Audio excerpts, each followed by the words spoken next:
सिद्धं जिनेन्द्रममलां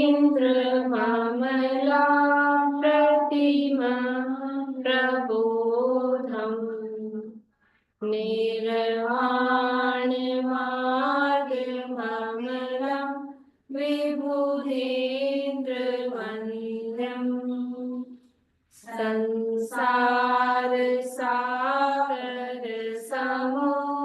संसारसागरसमुद्धरणं प्रबोधम् वक्षे समाधिषट्कं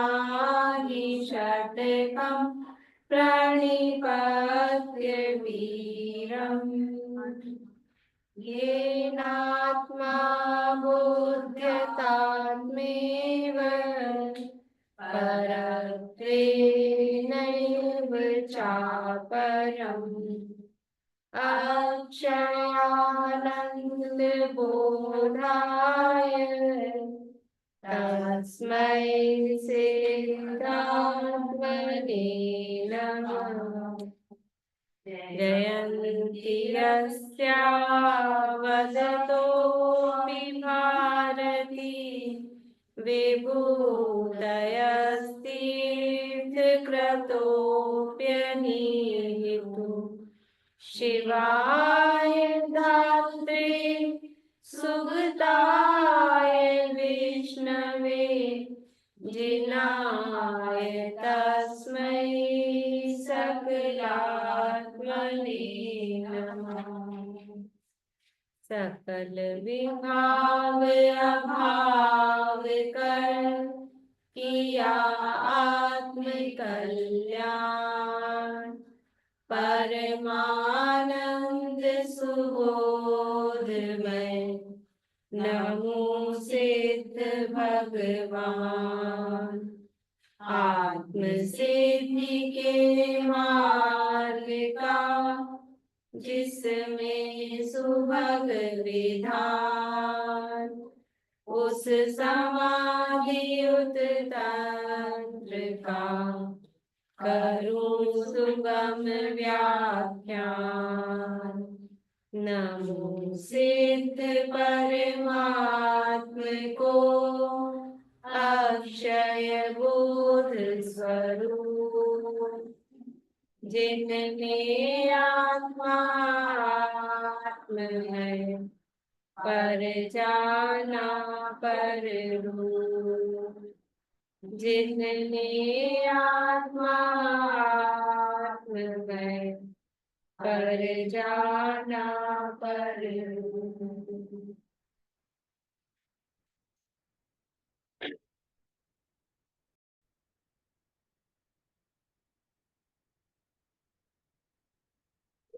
समाधि तंत्र नामक एक ग्रंथ है आचार्य पूज्यपाद स्वामी द्वारा रचित।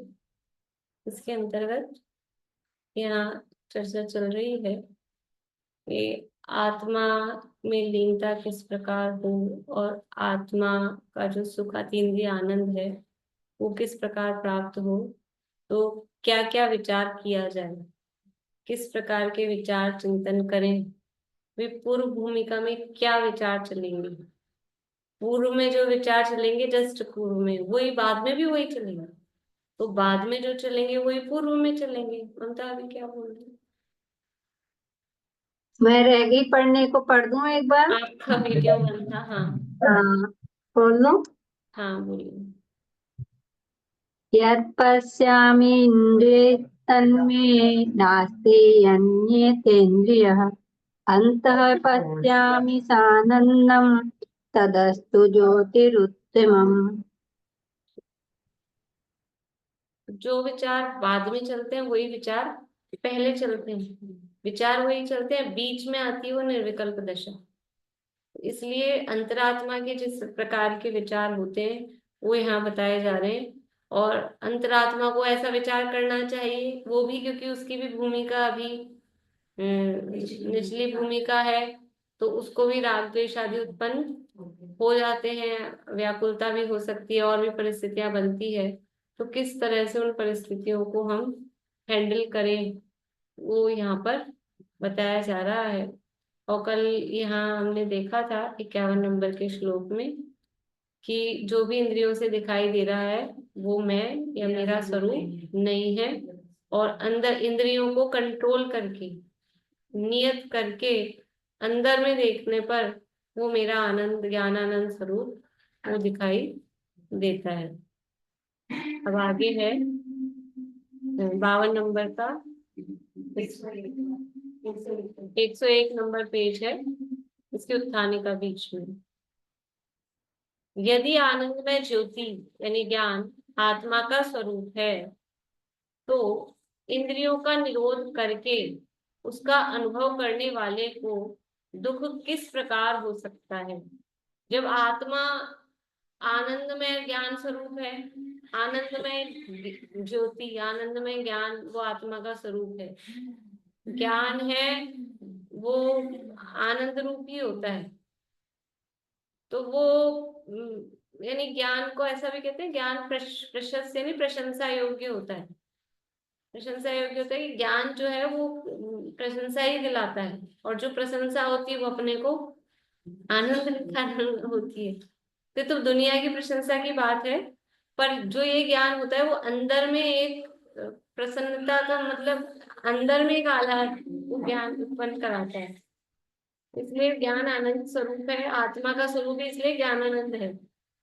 तो जब इंद्रियों का अनुभव निरोध करके जो अपने आत्मा के स्वरूप का अनुभव कर रहा है, उसको दुख किस प्रकार हो सकता है, वो यहाँ कह रहे। 52 नंबर का श्लोक है। सुखम, संधि विच्छेद देख लीजिए। सुखम आरब्ध योगस्य बहि दुखम अथ अथ आत्मनि। बहि विसर्ग है, दुखम तो विसर्ग का रय बना है इधर, दुखम अथ आत्मनि। बहि एव असुखम सौख्यम अध्यात्मम भवित आत्मनः। ठीक है। सुखमारब्ध योगस्य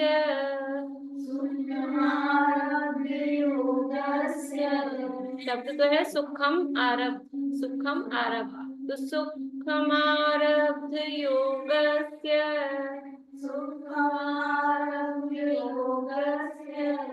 बहिर्दुःखम् अथात्मनि। बहिर्दुःखम् अथात्मनि। बहिरेवा सुखं सौख्यम्।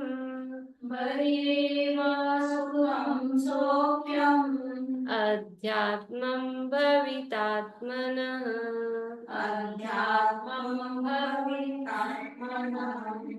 सुखम् आरब्ध योगस्य बहिर्दुःखम्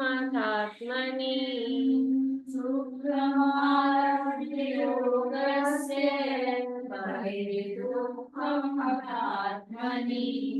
बहिरेवा सुखं सौख्यम् अध्यात्मं भवितात्मनः।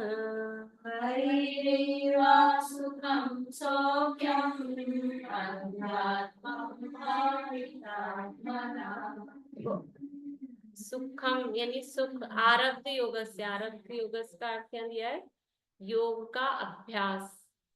योग का अभ्यास शुरू करने वाले को सुखम सुख लगता है, कहाँ, बाहर में सुख लगता है, और दुखम दुख लगता है अथ यानी यहाँ इस आत्मा में, मतलब जिसने अभी भी शुरू किया है ये योग का अभ्यास, यानी आत्मा में लीनता का, आत्मा को जानने का योग, मतलब ये आत्मा का अनुभव। अभी बाहरी दुनिया वाला भी योग समझो ना, तो योगा प्राणायाम करना जिसने प्रारंभ किया है, तो शुरू शुरू में क्या होता है, कष्ट लगता है, होता नहीं है, तकलीफ लगती है, थक जाते हैं। कोई भी काम शुरू शुरू में करो, कोई भी एक्सरसाइज का काम हो ऐसा, तो वो शुरू शुरू में दुख रूप लगता है, और उसके अलावा जो कर रहे थे वो बढ़िया लगता है।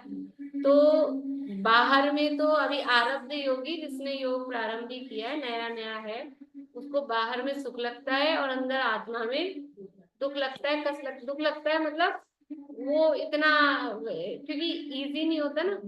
संजीव जी एक उदाहरण देते हैं बहुत बार, जैसे छोटा बच्चा होता है, चलना सीख रहा होता है, 9 10 11 महीने का बच्चा है, क्राउलिंग करता है, घुटने के बल चलता है।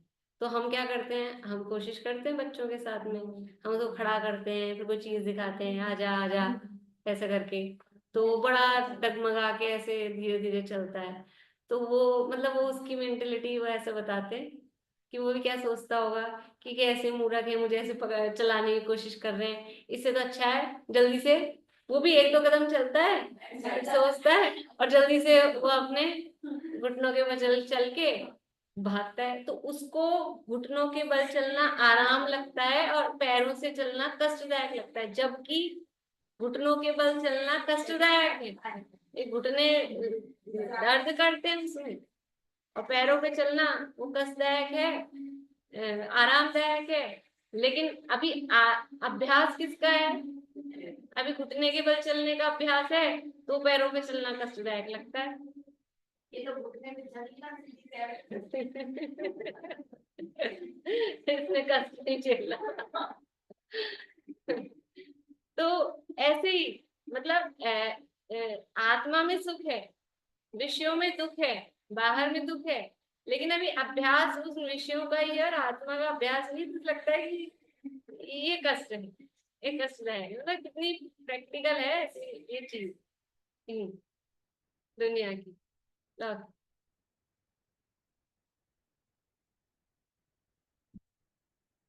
सुखम आरब्ध योगस्य बहि दुखम अथात्मनि बहि एव असुखम सौख्यम अध्यात्मम भवितात्मन है। जो उसमें जिसने जो आत्मा की भावना भाता है, मतलब जो आत्मा में अभ्यस्त हो गया है, उसको बही बाहर में असुखम, उसको बाहर में असुख लगता है, और सौख्यम सुख लगता है, अध्यात्मम अपनी आत्मा में उसको सुख लगता है। जैसे वो था ना, यथाथा समायाति संवित्तो तत्व उत्तमम तथा स्थान रोचनते विषया सुलभावनी, उसी तरह का है कि जो अभी अंदर में जो अनभ्यस्त है, तो उसको अभी अंदर में दुख लगता है, बाहर में सुख लगता है। और जैसे जैसे अंदर का अभ्यास होता जाता है, वैसे वैसे उसमें सुख, कुछ भी लगा लो। वो अपन तस्वीर की बात कर रहे थे, तो जिसको देखना आ गया उसको तो बढ़िया लगता है, मतलब अच्छा, और जिसको देखना नहीं है ना, उसका सिर दुखने लगता है, वो एकाग्रता करते करते। और जिसको देखना है एक बार आ जाए, तो उसके लिए तो क्या है, सेकंड्स का खेल है, तो बार बार में उसको मजा आता है उसको। देखिए अब अन्वयार्थ, आरब्ध योग से, योग का अभ्यास शुरू करने वाले को वही बाह्य विषयों में सुखम सुख मालूम होता है, अथ और आत्मनि आत्म स्वरूप की भावना में दुखम दुख प्रतीत होता है। किंतु भवित आत्मन यथावत आत्म स्वरूप को जानकर उसकी भावना के अच्छे अभ्यासी को वही बाह्य विषयों में ही असुखम दुख जान पड़ता है, और अध्यात्मम अपने आत्म स्वरूप में ही सौख्यम सुख का अनुभव होता है। जैसे ऐसा होता है ना, अपने को संस्कृत का अभ्यास नहीं ज्यादा, तो अपने को क्या लगता है, हिंदी का ही पढ़ लो, हिंदी का ही पढ़ लो। और ये जो लोग है ना, ये संस्कृत के अभ्यास से, इनको हिंदी ऐसे लगती है क्या है, उनको संस्कृत में ही मजा आता है, प्राकृत में ही मजा आता है, वो सीधे संस्कृत प्राकृत से ही पढ़ते हैं लोग। सर्वार सिद्धि राज भारती समाचार तो आत्मिक आदि संस्कृत से पढ़ाते ही हैं, उनको उसी में मतलब, हमको वो कष्टदायक लगता है, अभ्यास नहीं है ना, अभ्यास नहीं है तो वो चीज हमको कष्टदायक लगती है। योग का मतलब ध्यान, हाँ ध्यान वही आत्मा का अभ्यास, आत्मा के अनुभव का अभ्यास वही है। श्लोक और पद्यानुवाद का पाठ करते हैं एक साथ। सुखमारभ्य योगस्य बहिर्दुःखमहात्मनि बहिरेवा सुखं सौख्यम् अध्यात्मं भवितात्मनः। बाहर सुख भासे प्रथम, दुख भासे निज माय। बाहर दुख निज माय, सुख भासे अनुभवी माय। ठीक है। बाहर अर्थात बाह्य विषयों में सुख लगता है। किसको? योग का आरंभ करने वाले को, अर्थात प्रथम बार आत्म स्वरूप की भावना के अभ्यासी को। और कहते हैं आत्मा में अर्थात आत्म स्वरूप में उसकी भावना में दुख कठिनता लगती है। यानी पहली बार कोई भी काम करते हैं तो उस काम में दुख लगता है, कष्ट लगता है, आफत लगती है। और अब रोज रोज वही काम करते हैं तो कुछ कुछ नहीं लगता। घर दूर हो, कष्ट लगता है पहली बार में, दूर है दूर है। अब रोज रोज आते जाते तो क्या का दूर है। मतलब ये अभ्यास का ही होता है, हर चीज में ऐसा है। तो अभी अभ्यास नहीं है ना आत्म स्वरूप को जानने का, पहचानने का। इसलिए प्रश्न क्या था कि उसको दुख क्यों लगता है आत्मा में भी, और विषयों में फिर भी सुख लगता है। तो दुख इसलिए लगता है कि भी अभ्यास नहीं, अभ्यास नहीं है तो दुख लगता है। फ्रैक्चर हो जाता है, 1 महीने 1.5 महीने 3 महीने तक हाथ ऐसे रहा, अब फिर सीधा करो तो कष्ट लगता है, फिर लगता है यही सही है। अब ये सही है क्या? ये तो कष्टदायक है, लेकिन अब इतने दिन का अभ्यास ऐसे रखने का हो गया ना, तो अब वो सीधा करना कष्टदायक लगता है। लेकिन फिर धीरे धीरे धीरे धीरे सही हो जाता है। फिर कोई फिर अभी शुरू शुरू में जब ऐसा रखने को कहते हैं तो ये कष्टदायक लगता है, फिर ये नहीं रखा जाता है। ऐसा आत्मा में अर्थात आत्म स्वरूप में उसकी भावना में दुख यानी कठिनता लगता है, परंतु भावित आत्म को अर्थात यथावत जाने हुए आत्म स्वरूप के उसकी भावना के अभ्यासी को बाह्य में ही अर्थात बाह्य विषयों में ही असुख दुख भासित होता है। और कहते हैं आत्मा में अर्थात उसके अध्यात्म स्वरूप में ही उसकी भावना में ही सुख लगता है। भावार्थ योग का अर्थात देखो, योग का अर्थ करें आत्म स्वरूप को प्रथम बार अनुभव करने का, यानी आत्म स्वरूप के अनुभव को योग कह रहे हैं। पेज नंबर आत्म स्वरूप को प्रथम बार अनुभव करने का आरंभ करने वाले को बाह्य विषयों में जैसा सुख लगता है और आत्म स्वरूप की भावना के अभ्यास में दुख जैसा ज्ञात होता है, परंतु जब उसको परिपक्व अभ्यास से अर्थात आत्म स्वरूप का यथार्थ रूप से ज्ञान होता है, तब उसको बाह्य विषय असुख रूप प्रतीत होते हैं और आत्म स्वरूप में ही सुख प्रतिभासित होता है। ये अपने को समझ लो, ये अपने अनुभव में है कि नहीं ये चीज। अभी अपने आत्म स्वरूप का अनुभव भले ही ना करें, लेकिन ये जो आत्मा की चर्चा वार्ता स्वाध्याय चिंतन मनन ये करते हैं, इसमें हमें अच्छा लगता है। और कोई इधर उधर विषयों में शॉपिंग कराने ले जाए, टीवी पिक्चर ये दिखाए, तो हमको कैसा लगता है? वो कष्टदायक लगता है। वो अच्छा अच्छा नहीं, कष्ट लगता है। ऐसा लगता है कि ये कहाँ से आफत आ गई वो आफत लगती है। क्योंकि मतलब इसमें अच्छा अभ्यास शुरू शुरू में जब आते थे तो शुरू शुरू में मान लो किसी के प्रेशर से आ रहे हैं, बच्चे हैं, मम्मी के जोर से आ रहे हैं, अरे लाके बिठा दिया तो अच्छा नहीं लगता। लेकिन फिर अभ्यास हो जाता है तो जब ये चर्चा ही अच्छी लगती है, तो जिसको वो अनुभव आता है उसको फिर क्यों नहीं आनंद आएगा। पर अभ्यास की बात है। विशेष स्पष्टीकरण योग का अभ्यास ये आरंभ कर रहे हैं तो ये तो मिथ्या दृष्टि हुआ, जो आरंभ की शुरुआत कर रहा है आत्मस्वरूप। हाँ मिथ्या दृष्टि है, लेकिन मिथ्या दृष्टि नहीं कह रहे, अंतरात्मा अभी नया नया है तो नया नया है, फिर भी उसको विषयों में सुख लगता है। ये मतलब बात अंतरात्मा की तरफ से ही कह रहे हैं, अपने को लगता है बहिरात्मा जैसी। लेकिन जैसे उस समय भी कहा था ना कि अभी 3 4 5 श्लोक पहले कि वो उसको मोह का उदय राग द्वेष कैसे, दो चारित्रों की बात है। तो 3 कषाय का उदय वो जोर मारता है, तो इसलिए उसको बाहरी विषयों में तो सुख लगता है। और यहाँ भी थोड़ा ऐसा लगता है कष्ट है। विषयों में मजा आता है रियल में, कल भी मैंने कहा था, कल की बात है, कि उसको रियल में मजा आता है, ऐसा नहीं विषय भोग रहा है। तीन जब मतलब तीन कषाय जन्य मजा उसको रियल में आता है, और एक कषाय के अभाव रूप जो उसमें कष्ट, मतलब विषयों में कष्ट और आत्मा में आनंद, वो एक कषाय के अभाव रूप वो भी रियल में आता है। तो मतलब ये दोनों चीजें ऐसे पैरेलल चलती हैं साथ में। आनंद आ रहा है तो वो ऊपरी दिखावे का आ रहा है विषयों में, ऐसा नहीं है। वो आनंद भी उसका वास्तविक है, वो तीन कषाय के जन्य है, लेकिन पर वो वास्तविक ऐसा है, ये अपन ने कल देखा था परसेंटेज से, कि ये जो एक कषाय का अभाव एक कषाय का अभाव नहीं है, उसके साथ में बड़ा भारी भरकम मिथ्यात्व, उसका भी अभाव हुआ है। इसलिए एक कषाय गई है तो 25% नहीं गया धारा, कितना गया है? 90% गया है, मिथ्यात्व गया है ना असली साथ में। मतलब परसेंटेज में अपन ऐसे लगाए तो बल्कि 99% गया है इतना गया है ऐसा। उसका वजन मिथ्यात्व का अकेले का इतना वजन है।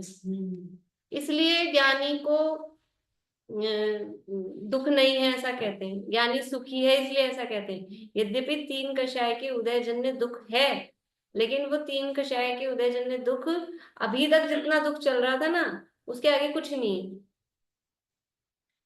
ऐसा आपको दुख था ना लक्ष्मण की, जब तो 6 महीना तक रखी। दुख होता है। अच्छा, समय दृष्टि ज्ञानी अंतरात्मा के पैर में कांटा चुभ जाएगा, दुख होगा कि नहीं? कहीं से जल गया एकदम से, कहीं कुछ एकदम से कहीं तेजी से लगे तो उसके आंख में आंसू आ जाएंगे कि नहीं आ जाएंगे? वे आ जाएंगे, दुख होगा ही, उसमें क्या है ऐसा। और वो दुख ऐसे नकली का नहीं होगा जैसे पहले ऐसे समझते थे, मुनिराज पे उपसर्ग हो रहा है, मुनिराज ध्यान में बैठे, उनको तो पता ही नहीं चलता। फिर पता चलता है, ऐसे थोड़ी ना होता है पता नहीं चलता। ज्ञान ज्ञान बंद थोड़ी ना हो गया है, और उपयोग सारे टाइम अंदर में लीन थोड़ी ना है, बाहर में ध्यान की अवस्था दिख रही है, लेकिन उपयोग तो अंदर बाहर होता ही है ना। तो पता चलता है, और पता चलता है उतना कष्ट भी लगता है। मुनिराज आहार लेने के लिए जाते हैं तो कभी मीठी वस्तु मिली, कभी खारी वस्तु मिली, कभी समझ लो कड़वी मिल गई, तो उनको पता नहीं होता है। और कड़वी मिल जाए और कोई तीखी मिल जाए मिर्च, और वो तेज मिर्च नहीं खाते हो, मतलब ऐसा नहीं चलती हो, तो उनको कष्ट होता होगा कि नहीं होता होगा? एक कषाय के उदय जन्य, वो कष्ट संजुलन जन्य होता है, उनको भी होता है, पता भी चलता है। मिर्च लेने के बाद फिर ले लेंगे दोबारा, मिठाई लेंगे फिर तो वो हाथ व्यस्त कर लेते। अरे वो तो ठीक है, हाथ बंद कर लें, लेकिन कदाचित पहली बार में इतनी तेज आ जाए कि जैसे अपने लोगों के, मेरे जैसे कि तो आंसू आ जाएंगे, पसीना आ जाए, ऐसी स्थिति हो जाए, तो फिर पता तो लगेगा, कष्ट तो लगेगा ना। देखिए विशेष स्पष्टीकरण। लेकिन अभिप्राय में मतलब ये परवस्तु के कारण मुझे दुख है, ऐसा अभिप्राय नहीं, अभिप्राय उनका सम्यक है। योग का अभ्यास आरंभ करने वाले को पूर्व के संस्कार के कारण बाह्य विषयों की ओर का झुकाव शीघ्र नहीं छूटता। इससे उसको आत्म स्वरूप में रमना कठिन लगता है। बाहर में जो विषयों का अभ्यास है ना पहले का, तो वो जल्दी से नहीं छूटता है, जो आदत रहती है। फिर जैसे ऐसे होता है, कहीं अपन किसी को कहो हाँ हाँ, कोई कहे विषय कषाई लोग कि यहाँ चले वहां चले ऐसा, तो अपने को भी जैसे पहले करते थे, तो हाँ हाँ हाँ बना लो प्रोग्राम, और फिर बाद में लगता रहे उनके साथ जाएंगे और वहां जाएंगे तो फिर क्या होगा। लेकिन वो एक बार उत्साह रहता है ना, कि जैसे भी पहले घूमने फिरने का जाने आने का शौक था, तो वैसे ही उसमें हाँ। और जब अभ्यास हो रहता है तब तो हाँ ही नहीं करेंगे, इच्छा ही नहीं होगी तो हाँ ही नहीं करेंगे। जब उसको आत्म भावना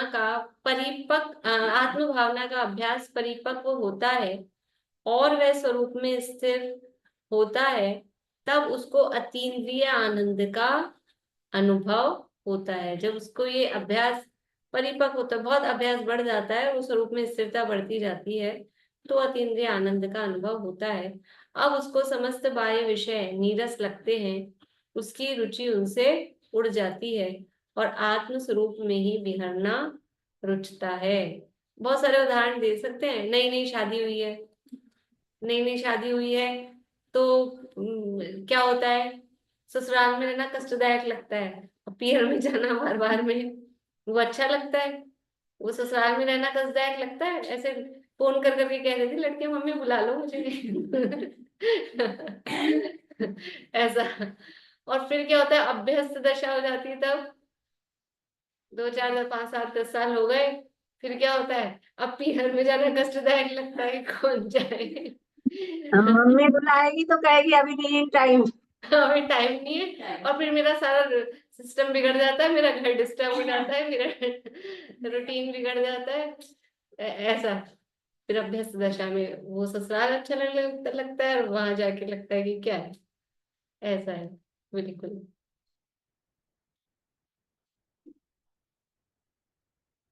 इसलिए श्री अमृत चंद्राचार्य देव भी जिज्ञासु जीव को लक्ष्य करके कहते हैं कि कलश है, फेमस है, पढ़ लेंगे एक साथ, पढ़ लेंगे एक साथ। ऐकथमपि मृत्वा तत्त्वकौतूहली सन् अनुभव भवमूर्ते पार्श्ववर्ती मुहूर्तम् पृथगद्विलसन्तं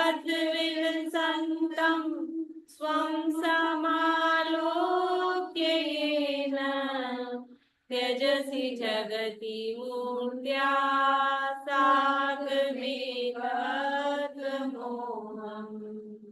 ऐ, ऐ ये है अत्यंत कोमल संबोधन है। कोमल संबोधन के लिए ऐ यूज में लेते हैं। ऐ जैसे अपन प्रिय जिसे बोलते हैं ना, तो वैसे ऐ संस्कृत में ऐ का मतलब है बहुत ऐसे प्रिय संबोधन। कथमपि किस प्रकार भी, कैसे भी, मृत्वा मर के भी, कैसे भी मर के भी, तत्व कौतूहली सन इस तत्व का कौतूहली हो। किस तत्व का? आत्म तत्व का। कौतूहली मतलब उसकी जिज्ञासा। कौतूहल का मतलब उछल कूद वाला कौतूहल नहीं, कौतूहल का मतलब जिज्ञासा। यहाँ जैसे पर्दा बंद हो तो कौतूहल रहता है, पीछे क्या है, पीछे क्या है, क्या हो रहा है, क्या हो रहा है, अंदर क्या चल रहा है, वो कौतूहल जिज्ञासा। ऐसा कैसे भी करके मर के भी इस आत्म तत्व को जानने का कौतूहली हो। और अनुभव भव मूर्ते है पार्श्ववर्ती मुहूर्तम। अनुभव यानी अनुभव करो, आदेश दे रहे हैं, समझ लो एक तरह से। भव मूर्ते है इस संसार की मूर्ति। कौन है संसार की मूर्ति? ये शरीर। ये शरीर है, ये संसार की मूर्ति है, मतलब संसार का कारण है। इसमें आया था पीछे, नवीन शरीर देह प्राप्ति का कारण है। ये शरीर से मोह है, वो संसार की वृद्धि का कारण है। तो भव मूर्ति यानी इस शरीर से पार्श्ववर्ती, पार्श्ववर्ती मतलब इसके निकटवर्ती मतलब पड़ोसी। मुहूर्तम एक मुहूर्त के लिए, एक मुहूर्त के लिए इस शरीर का पड़ोसी बनके और आत्मा का अनुभव कर। प्रथगत विलसंतम स्वम समालोक्य येन। पृथक जो विलास को प्राप्त है, विलसित हो रहा है, ऐसा स्वम अपना आत्मा स्वयं उसका अच्छी तरह सम आलोक्य, अच्छी तरह से उसका आलोकन कर। और फिर क्या होगा? तेजसी छोड़ देगा, झगीती जल्दी से, झटपट, मूर्त्या साकम एकत्व मोहम। जितना भी इस शरीर के साथ में एकत्व का जो मोह है, उसको जल्दी से ही तुम छोड़ दोगे। देखिए यार, हे भाई, तू किसी भी प्रकार महाकष्ट से अथवा मरकर भी तत्व का कौतूहली बन और शरीर आदि मूर्त द्रव्यों का एक मुहूर्त यानी 2 घड़ी पड़ोसी होकर उनसे भिन्न ऐसे तेरे आत्मा का अनुभव कर। तेरे आत्मा के चैतन्य विलास को देखते ही यह शरीर आदि मूर्तिक पुद्गल द्रव्यों का साथ एक पने का तेरा मोह छूट जाएगा। मेरे को पहली लाइन याद नहीं आ रही, पद्यानुवाद बहुत अच्छा है। निज तत्व का हाँ, निज तत्व पड़ोसी निज बनते। तत्व का कौतूहली हर पड़ोसी बन देह काहे, हाथ मन जैसे बने अनुभव करो निज तत्व का। बोलिए आप आगे क्या है। जब भिन्न पर से सुशोभित यह ज्ञान सागर, को तब शीघ्र ही तुम छोड़ दोगे देह से प्राण की समय सार नाटक का भी इसमें है। भैया जगवासी तू, ये नहीं, ये नहीं, 6 महीने वाला नहीं, चलो यार वो 6 महीने वाला है। अहमति तत्व मित्वा ऐसे करके ना, थोड़ा जोर से बोलिए ना, या मशीन चल रही है एक्चुअल में, आवाज ही नहीं आ रही। अहमति तत्व मृत्युवा, मरकर भी तो इसका एक बार अभ्यास कर, वो वाला। भैया जगवासी तो दासी होगी, 6 महीने वाला, वो तो पश्यति क्षण मास में एकम, वो दूसरा है। चलिए हे भव्य जन, इस बकवास से क्या फायदा, वो वाला कलश बोल रहे हो ना। याद नहीं आ रहा, स्लिप हो गया। तो इस तरह से यहाँ कह रहे हैं, मतलब अमृत चंद्राचार्य ये प्रेरणा दे रहे हैं, कैसे भी करके, कैसे भी करके मतलब हर कीमत पर, किस कीमत पर, मर कर भी, तो मर जाएंगे तो फिर अनुभव किसका करेंगे। मतलब ऐसा बोलते हैं ना, मतलब बिल्कुल कि अभी मर रहा हूं, ऐसे मरने की मतलब पहले इसकी एक बार जिज्ञासा तो जगाए, रुचि तो लगाए, उसमें आनंद आएगा ही आएगा। मतलब आत्मा में आनंद है, ये बहन श्री बहन के बोल वगैरह में इसमें भी आता है कि हे जीव, तुझे कहीं ना रुचता हो तो तू अपनी आत्मा में देख, वहां तुझे अवश्य रुचेगा, अवश्य रुचेगा। मतलब ऐसा कि कहीं मन नहीं लग रहा हो, क्या करें, मन ही नहीं लग रहा, मन ही नहीं लग रहा कि ये काम कर लो, नहीं इसमें मजा नहीं आ रहा, ये काम कर लो इसमें मजा नहीं आ रहा, ये खा लो, ये देख लो, ये पी लो, कहीं मजा नहीं आ रहा, तो तू आत्मा में जा, वहां तुझे अवश्य मजा आएगा, अवश्य आनंद आएगा, क्योंकि आनंद है ही वहां, बाहर में है ही नहीं आनंद, तो आएगा कहाँ से। आत्मा में आनंद है, तो एक बार आत्मा की रुचि तो लगे, आत्मा की रुचि लगे तो अवश्य आनंद आता है। जिसको रुचि लग जाती है ना, अभी जब तक नहीं लगती तो विषयों में आनंद आता है, रुचि लगने के बाद में वास्तव में फिर कुछ नहीं सुहाता। और ये चीजें अभी मैं, मामा जी एक्सपायर हुए ना, तो उनके बेटे को मतलब इतनी नहीं, ऐसा कुछ नहीं थी कोई खास ऐसे, पर अभी 12 दिन में, और इसमें और उससे पहले भी वो बीमार चल रहे थे, तो काफी घर में माहौल मतलब ऐसा ही था, उनको सुनाना करना ये, तो मतलब अब ऐसी रुचि लग गई है, अब हम जाते हैं तो बोलते हैं कि इतनी देर से क्यों आए हो, जल्दी आते हैं, और यहाँ से क्लास लेते हैं तो हम भी क्लास सुनते हैं। मुझे ऐसे बोलते हैं शाम को जल्दी आ जाया कर, यहीं से क्लास लिया कर, तो हम भी क्लास सुनेंगे। और मतलब अब पहले ऐसा लगता था, अब दूसरी दूसरी बातें चल रही, अब दूसरी बात ही नहीं चलती, अब वही अच्छी लगती।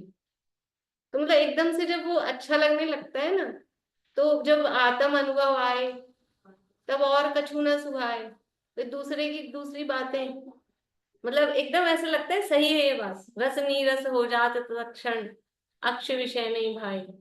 जब नहीं, अभी तो अनुभव नहीं, अभी तो खाली बस ये बात, ये सत्य है, ये स्वीकार हो जाए, ये मार्ग सत्य है, यही सही है, तत्व यही है, ऐसा ही है, इसी प्रकार है, और किसी प्रकार नहीं है। इतना भी समझ में आता है तो आनंद आता है।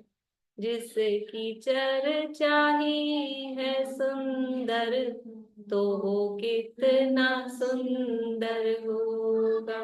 जब चर्चा में ही इतने आनंद है, तो इसलिए इस चर्चा से इंस्पायर होकर उसके अनुभव, मतलब जब कोई बता दे ना, एक बार तो आप देख के आना, आप जो चिदायतन जाकर आएंगे वंशलानक में, तो हम नहीं जाएंगे तो ये कहेंगे कि देख के आना, एक बार तो देख के आना, तो फिर क्या होगा, ये जिज्ञासा जगती है ना। तो ऐसे ही जो कह रहे हैं कि इतना आचार्य देव कह रहे हैं कैसे भी करके मर बच कर भी उस तत्व को जान, तो एक बार अवश्य ही उस आत्म तत्व की रुचि, प्रकृति, प्रीति हमको लगानी चाहिए, और उस आत्म तत्व का अनुभव करना चाहिए। इस प्रकार से यहाँ कहा है कि फिर उसको दुख क्यों होता है। प्रश्न तो ये था कि अभ्यास नहीं है इसलिए उसको दुख होता है। और जैसे जैसे अभ्यास होता जाता है तो बाहर में फिर उसका मोह छूट जाता है। अब वो भावना किस प्रकार करनी चाहिए आत्मा की, वो आगे अगले श्लोक में कहेंगे, तो उसकी चर्चा अपन मंडे को करेंगे। ये घड़ी पीछे है। नहीं मैं तो देखी मैं सारा हाँ, जिनवाणी।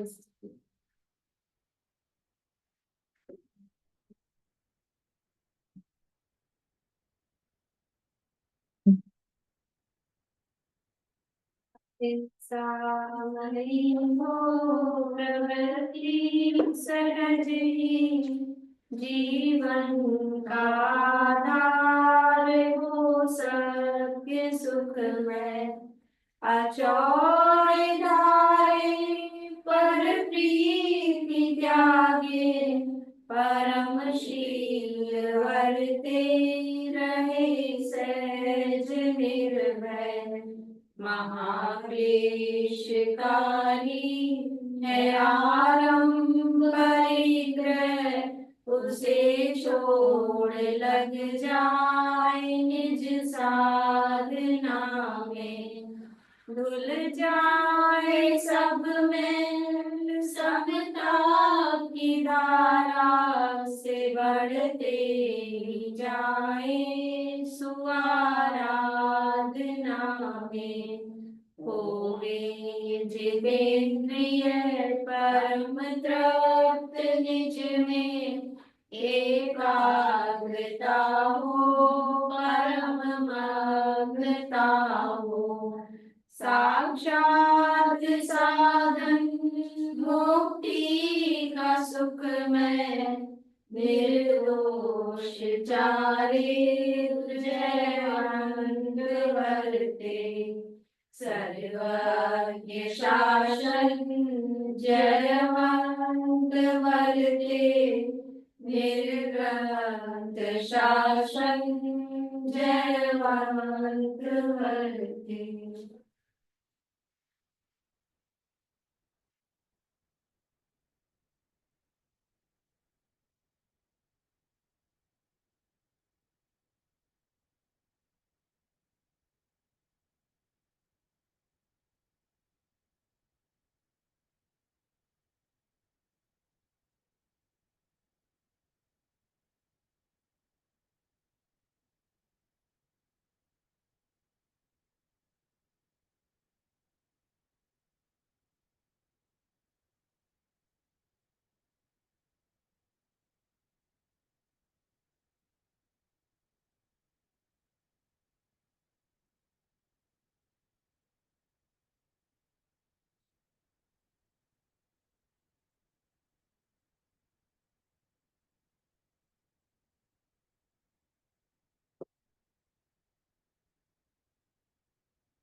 जय श्री